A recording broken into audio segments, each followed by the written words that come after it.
et bienvenue au culte chez vous. Nous sommes heureux de vous retrouver dimanche après dimanche afin de louer le Seigneur ensemble. Et oui, parce que même dans ces temps de confinement, on veut prendre le temps de le célébrer, de l'adorer et de lui dire combien il est grand. Alors ce matin, je vous invite à vous incliner et nous allons prier ensemble. Seigneur Jésus, nous te remercions pour cette semaine où tu as été avec chacun de nous. Tu as pris soin de chacun de nous, Seigneur Jésus. Et ce matin, je te prie que si parmi nous, il y a quelqu'un qui a passé une semaine éprouvante, je te prie, Seigneur Jésus, afin que tu remplisses son cœur de ta paix, son cœur de ton amour et son cœur de ta joie, Seigneur Jésus. Car tu es ce Dieu fidèle, tu es toujours avec nous, tu es là dans chaque moment de nos vies, dans chaque circonstance de nos vies. Et comme nous rappelle cette parole, les bontés de l'Éternel se renouvellent chaque matin. Merci Seigneur pour ces temps que nous allons passer ensemble, à travers la louange, à travers l'adoration et à travers la parole, Seigneur Jésus. Nous voulons entendre encore ce que tu as à nous dire. Et je te prie ainsi, Seigneur, au nom de Jésus-Christ, ton Fils. Amen. Et ce matin, je vous laisse en présence de Cynthia et Melvin qui vont nous conduire dans ces moments de louange et d'adoration. Bonjour Église. Ce matin, j'aimerais vraiment qu'on célèbre l'amour de Dieu. Vous savez, juste cette notion d'amour. Dieu est amour et il y a beaucoup de versets dans la Bible qui parlent de ça et je les aime vraiment beaucoup. Il y a un verset qui dit « L'amour couvre une multitude de péchés. L'amour est patient. Si je n'ai pas l'amour, je ne suis rien. » Et en fait, quand je me rends compte de tout ça, je me dis Dieu est amour. En fait, si je n'ai pas Dieu, je ne suis rien. Et en fait, je voudrais vraiment qu'on célèbre l'amour de Dieu ce matin, ou juste cette notion de l'amour. Parcourons les monts et les mers, ton amour vient comme une rivière. Et je t'ouvre tout grand mon cœur, viens me guérir, ô mon sauveur. Ta vérité me réjouit, et chaque jour je te bénis. Je chanterai sans fin l'amour de Dieu pour moi. Je passerai ma vie à chanter, oui, chanter ton amour à jamais. Je passerai ma vie à chanter, oui, chanter ton amour à jamais. Parcourons les monts et les mers, ton amour vient comme une rivière. Et je t'ouvre tout grand mon cœur, viens me guérir, ô mon sauveur. Ta vérité me réjouit, et chaque jour je te bénis. Je chanterai sans fin l'amour de Dieu pour moi. Je passerai ma vie à chanter, oui, chanter ton amour à jamais. Je passerai ma vie à chanter, chanter de ton cœur, oui, chanter ton amour à jamais. Je passerai ma vie à chanter, oui, chanter ton amour à jamais. Je passerai ma vie à chanter, oui, chanter ton amour à jamais. Parcourons les monts et les mers, ton amour vient comme une rivière. Et je t'ouvre tout grand mon cœur, viens me guérir, ô mon sauveur. Ta vérité me réjouit, et chaque jour je te bénis. Je chanterai sans fin l'amour de Dieu pour moi.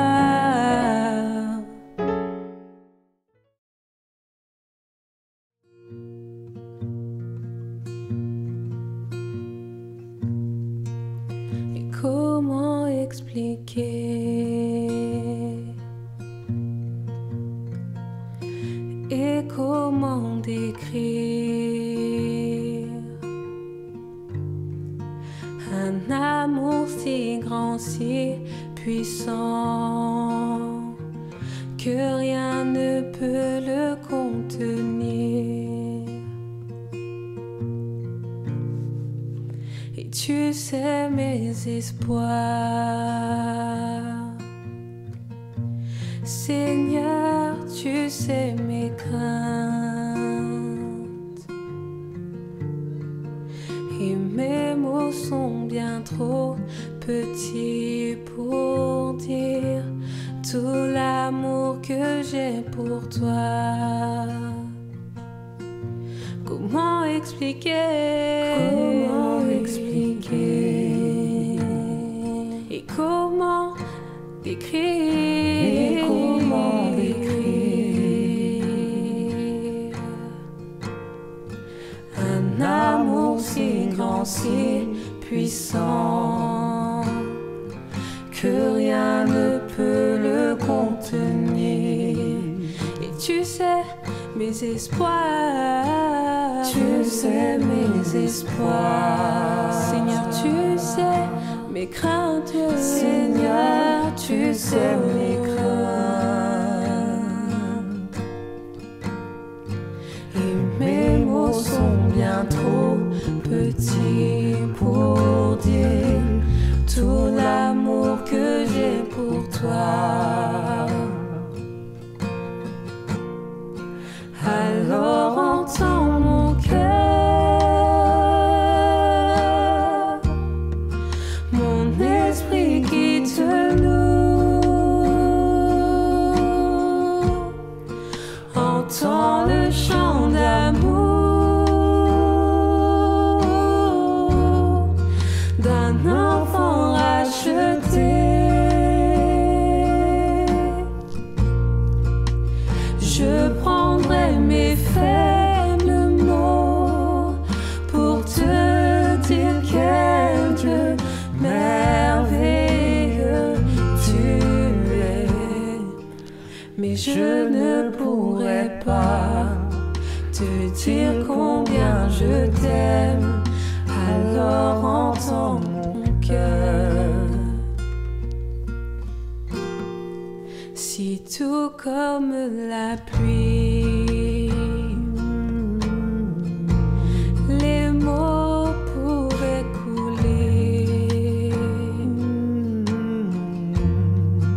et si j'avais l'éternité, je ne pourrais pas l'exprimer. Mais dans les battements de mon cœur, tu entendras toujours. Et merci pour la vie et pour la vérité et pour le chemin. On chante ensemble. Alors entends mon cœur. Alors entends mon cœur, mon esprit qui te loue. Entends le chant d'amour d'un enfant racheté. Je prendrai mes faibles mots pour te dire quel Dieu merveilleux tu es. Mais je ne pourrai pas te dire combien je t'aime. Alors entends mon cœur. Non, je ne pourrai pas te dire combien je t'aime. Alors entends mon cœur. Entends mon cœur. Non, je ne pourrai pas te dire combien je t'aime. Alors entends mon cœur. Merci Seigneur parce que tu es Dieu proche. J'aime beaucoup dire que tu es proche parce que je sais que c'est vrai. Parce que je sais que ton amour n'a jamais cessé de me poursuivre. Ton amour n'a jamais cessé de nous poursuivre. Papa, je te prie s'il te plaît que tu puisses toucher tes enfants. Seigneur, tous ceux qui sont en train de regarder, Seigneur, je prie pour qu'ils reçoivent ton amour, pour qu'ils sentent ton amour, pour qu'ils sentent ta personne d'une manière qu'ils ne t'ont jamais senti, d'une manière qu'ils ne t'ont jamais découvert. Seigneur, merci parce que ton amour libère, ton amour transforme, ton amour guérit, ton amour reconstruit ce qui est brisé. Et je prie, Seigneur, qu'en ton nom et que par ton amour, tu puisses reconstruire ce qui est brisé maintenant. Seigneur, que tu puisses ramener la paix, que tu puisses restaurer. Seigneur, que tu puisses restaurer, Seigneur, ceux qui ont besoin de restauration. Prends ce moment pour te placer devant Dieu, sois vrai avec lui. Merci Jésus parce que tu es là. Je ne pourrai pas te dire combien je t'aime, alors entends mon cœur. Je ne veux personne d'autre, personne d'autre, personne d'autre que toi, Jésus. Je ne veux personne d'autre, personne d'autre. Je ne veux personne d'autre que toi, Jésus. Et touche ma vie par ton esprit. Je ne veux personne d'autre que toi, Jésus. On chante ensemble. Je ne veux personne d'autre. Personne d'autre. Personne d'autre. Je ne veux personne d'autre que toi, Jésus. Je ne veux personne d'autre. Personne d'autre. Je ne veux personne d'autre que toi, Jésus. Et touche ma vie par ton esprit. Je ne veux personne d'autre que toi, Jésus. Et touche ma vie par ton esprit. Je ne veux personne d'autre que toi, Jésus. Chante. Touche ma vie et touche ma vie par ton esprit.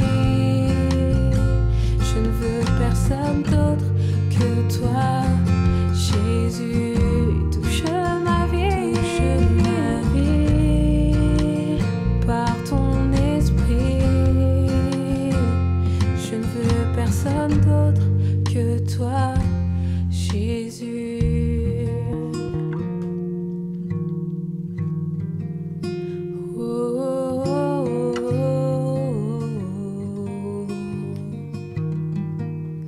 Tu changes ma vie.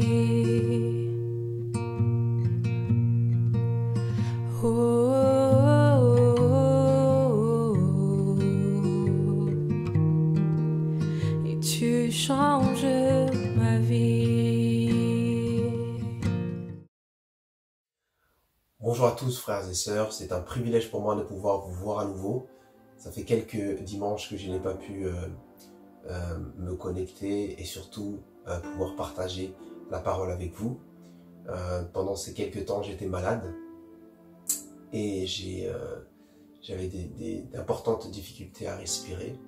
Il s'avère que c'était une piste d'allergie et non pas le Covid-19.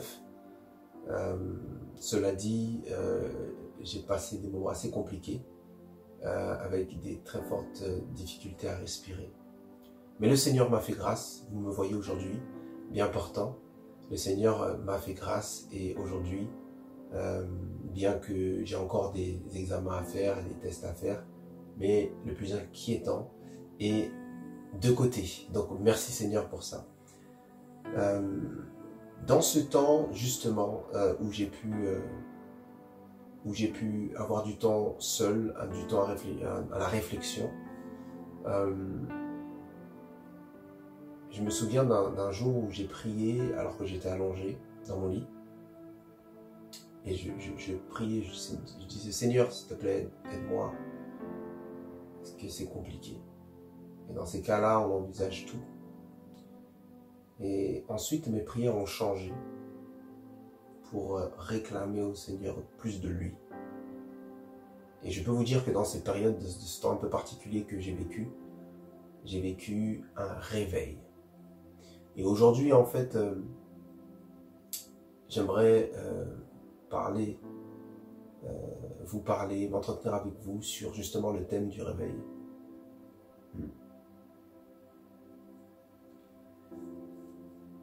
La bénédiction dans l'impasse. Bénédiction dans l'impasse. Dans 2 Rois, chapitre 4, dans les premiers versets, il nous est raconté l'histoire d'une femme. Et je lis pour vous 2 Rois, chapitre 4, à partir du premier verset. Une femme d'entre les femmes des fils des prophètes cria à Élisée en disant « Ton serviteur, mon mari, est mort. Et tu sais que ton serviteur craignait l'Éternel, or le créancier est venu pour prendre mes 2 enfants et en faire ses esclaves. » Élisée lui dit « Que puis-je faire pour toi? Dis-moi, qu'as-tu à la maison ?» Elle répondit « Ta servante n'a rien du tout à la maison qu'un vase d'huile. » Et il dit « Va demander en dehors des vases chez tous tes voisins, des vases vides, et n'en demande pas un petit nombre. Quand tu seras rentré, tu fermeras la porte sur toi et sur tes enfants. Tu verseras dans tous ces vases, et tu mettras de côté ceux qui seront pleins. » Alors elle le quitta, elle ferma la porte sur elle et sur ses enfants. Il lui présentait les vases, et elle versait. Et lorsque les vases furent pleins, elle dit à son fils, « Présente-moi encore un vase. » Mais il lui répondit, « Il n'y a plus de vase. » Et l'huile s'arrêta. Elle alla le rapporter à l'homme de Dieu, et il dit, « Va vendre l'huile, et paye ta dette. Tu vivras, toi et tes fils, de ce qui restera. » Amen. Ce passage est intéressant parce qu'il nous parle bien évidemment d'une femme, vous l'avez compris, une femme qui est une femme d'entre les femmes des fils des prophètes. Son mari est décédé, elle se retrouve avec ses enfants, elle est endettée, ses créanciers réclament qu'elle règle son dû et il menace en fait cette femme, cette veuve, de récupérer, de prendre ses enfants et de s'en servir, en tout cas les prendre pour esclaves. Cette femme est dans une impasse, cette femme est dans un cul-de-sac. Elle n'a pas d'autre option. Ce qu'elle a chez elle, c'est uniquement un vase d'huile. Mais qu'est-ce qu'on fait avec un vase d'huile? Cette femme n'avait pas les mêmes conditions que la veuve que nous pouvons lire dans 1 Roi, chapitre 17. Parce que cette veuve-là avait de l'huile, un peu d'huile et un peu de farine. Elle pouvait faire un gâteau, lui demandait le prophète Élie. Mais cette veuve-là n'avait qu'un vase d'huile. Et son huile n'était pas suffisante. Suffisante pour pouvoir manger, suffisante pour pouvoir vendre, suffisante pour pouvoir s'occuper des siens. Vous êtes-vous déjà senti dans cette situation où vous avez quelque chose, mais vous ne voyez pas comment ce que vous avez pourrait rencontrer votre besoin d'aujourd'hui? Comme cette femme, vous vous êtes retrouvé certainement dans une impasse.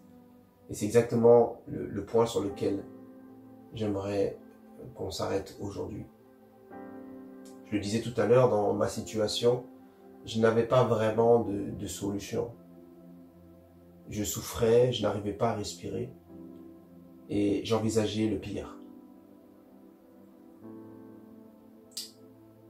Mais dans un moment crucial, je me suis tourné vers Dieu. Cette femme s'est tournée vers l'homme de Dieu, Élisée, qui lui demande, elle lui présente sa situation et ensuite il va lui demander « Qu'est-ce que tu as à la maison ?» Elle lui dit « J'ai de l'huile, mais c'est tout. » En vérité, elle lui dit « Je n'ai rien du tout à la maison, seulement un vase d'huile. » En d'autres termes, pour elle, le vase d'huile, elle l'a mentionné parce que, bon, il fallait qu'elle le mentionne. Mais réellement pour elle, l'huile toute seule ne valait rien.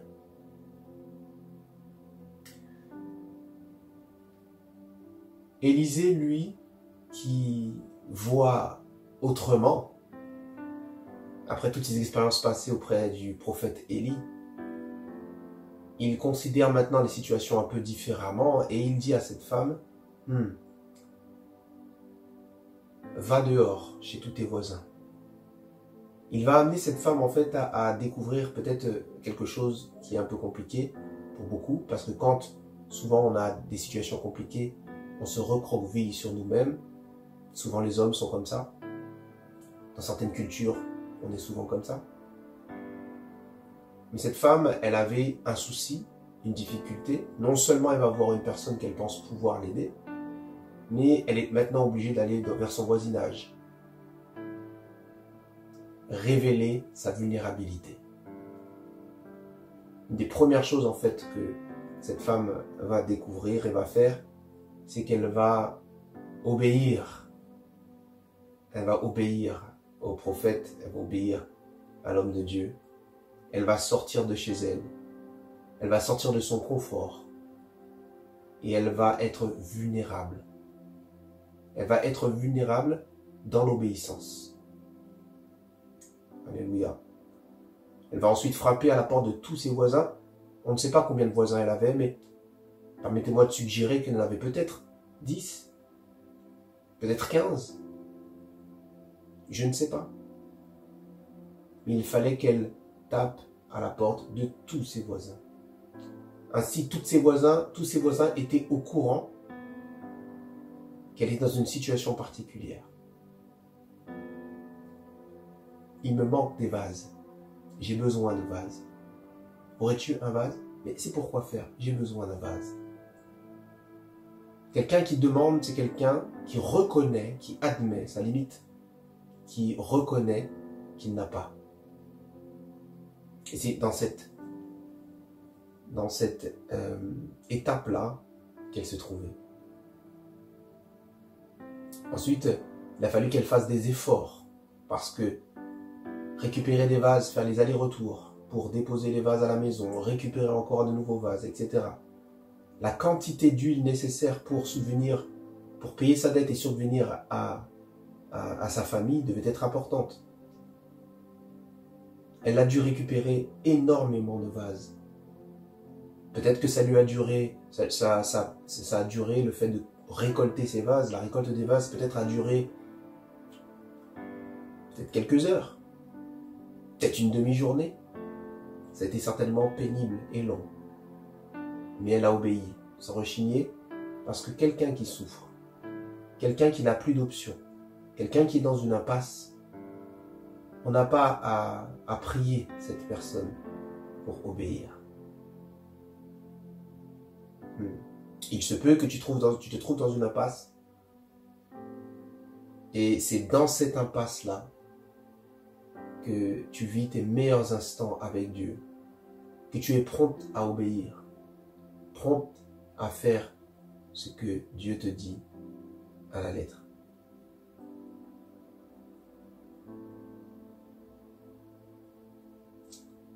Il dit, quand tu seras rentré à la maison, tu fermeras la porte sur toi, sur tes enfants, et tu verseras dans tous ces vases et tu mettras de côté ceux qui seront pleins. La Bible dit qu'après avoir obéi, sorti de sa zone de confort, c'était le temps pour elle maintenant de rentrer à la maison avec tout ce que le serviteur lui avait demandé de collecter. Après quoi, qu'est-ce qu'elle a fait? Elle a fermé la porte sur elle et sur ses enfants. Le miracle qui devait arriver dans sa maison arriverait dans sa maison alors qu'elle était à l'intérieur, confinée. Le miracle qui devait arriver pour cette veuve ne pouvait pas arriver en dehors de la maison.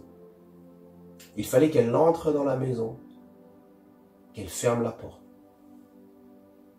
Alléluia. Vous savez, lorsqu'on est dans une impasse comme celle dans laquelle je me trouvais, il y a une expérience particulière que nous pouvons avoir avec le Seigneur. C'est une opportunité. C'est un positionnement spécial pour pouvoir avoir un contact différent avec Dieu. Voilà maintenant cette femme qui était chez elle, dans une position d'obéissance totale, en famille, avec ses enfants, exécutant l'ordre de l'homme de Dieu à la lettre. Et elle voyait de ses yeux le miracle dans sa maison. Vous savez, dans ma vie, j'ai vu beaucoup de chrétiens essayer de servir Dieu, et le terrain de leur service, pour beaucoup, était à l'extérieur. Était dans les événements, dans les églises, du haut de la chair. Mais en réalité, cette femme a découvert que le terrain du miracle de Dieu, du miraculeux, le terrain de l'action de Dieu dans sa vie, d'une manière spéciale et particulière, était dans le confinement de sa maison. Elle a versé l'huile dans les vases des miracles. Le seul vase qu'elle avait, le seul vase d'huile qu'elle avait, était le socle du miracle. C'est-à-dire c'était l'élément à partir duquel Dieu allait faire un miracle.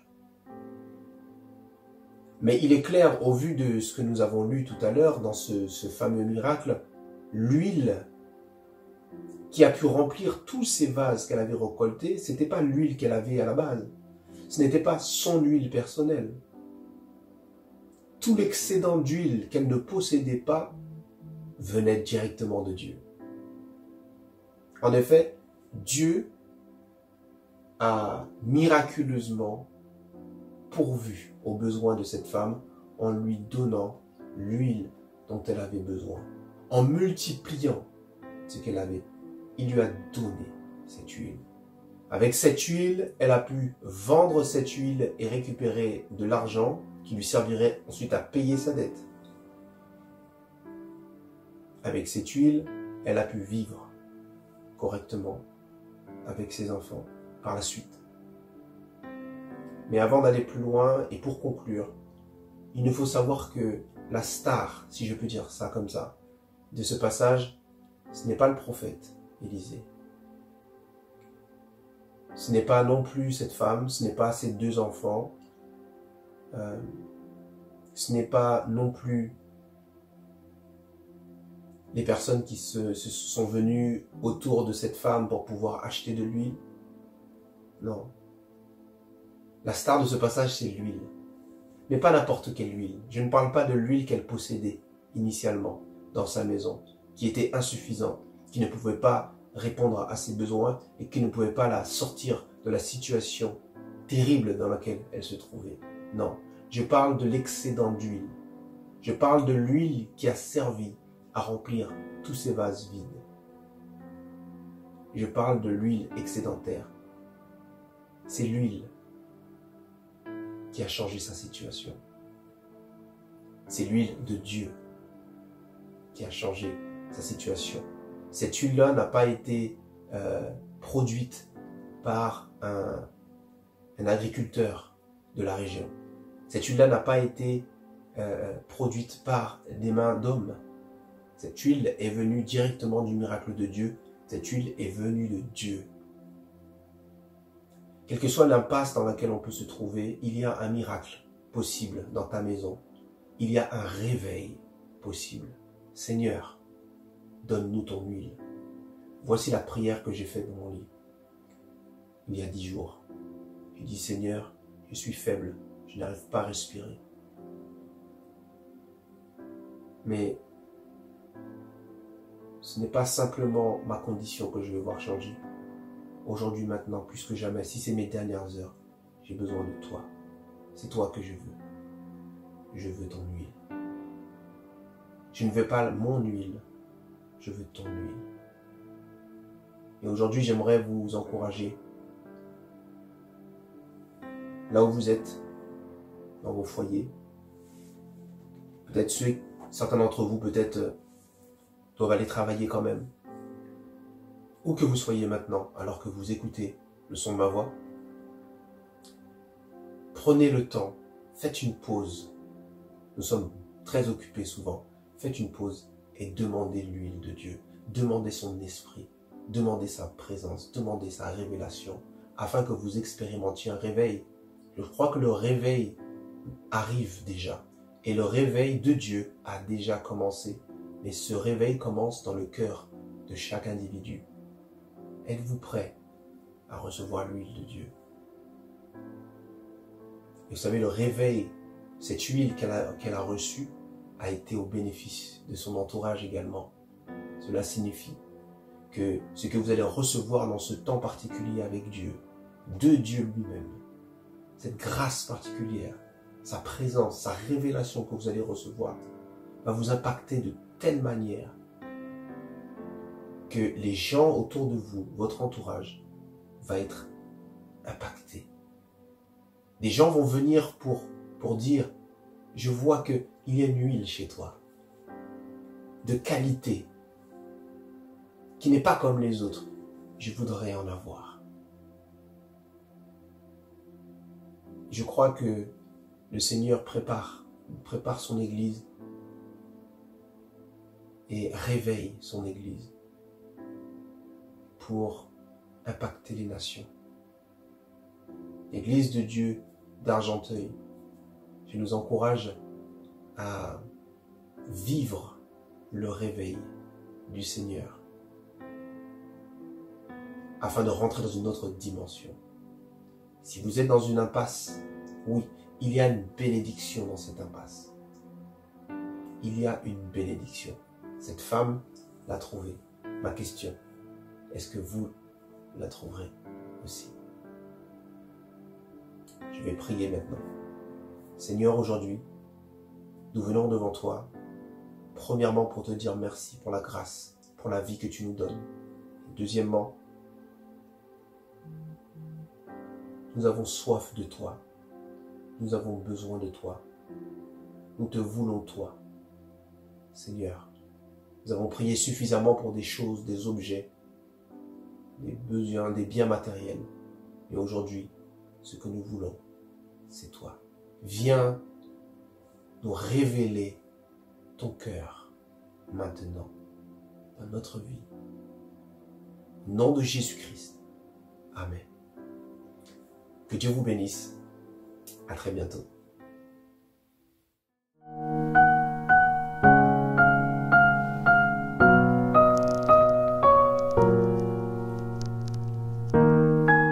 Alléluia. Merci pour ton amour, Yahweh.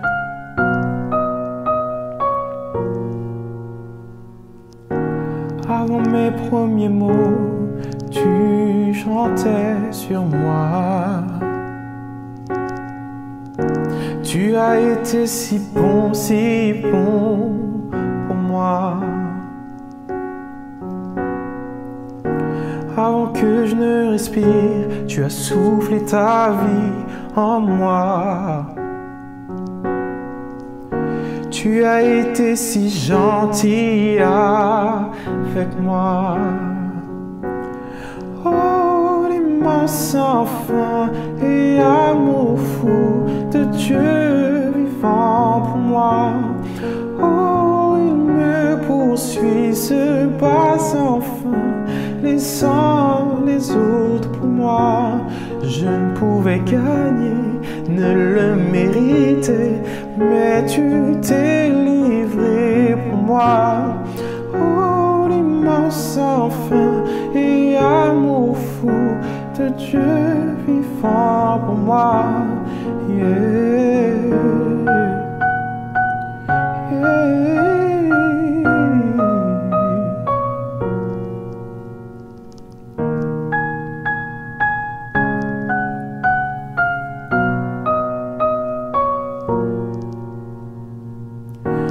Quand j'étais loin de toi, tu combattais pour moi.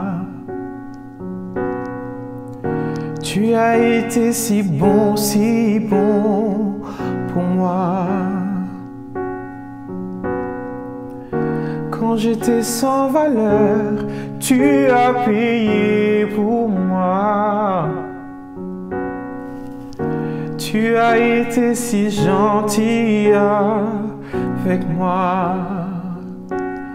Oh, l'immense l'immense sans fin et amour fou de Dieu vivant pour moi. Oh, il me poursuit, se bat sans fin, laissant les autres pour moi. Je ne pouvais gagner, ne le méritais, mais tu t'es livré pour moi. Oh, l'immense sans fin et amour fou de Dieu vivant pour moi.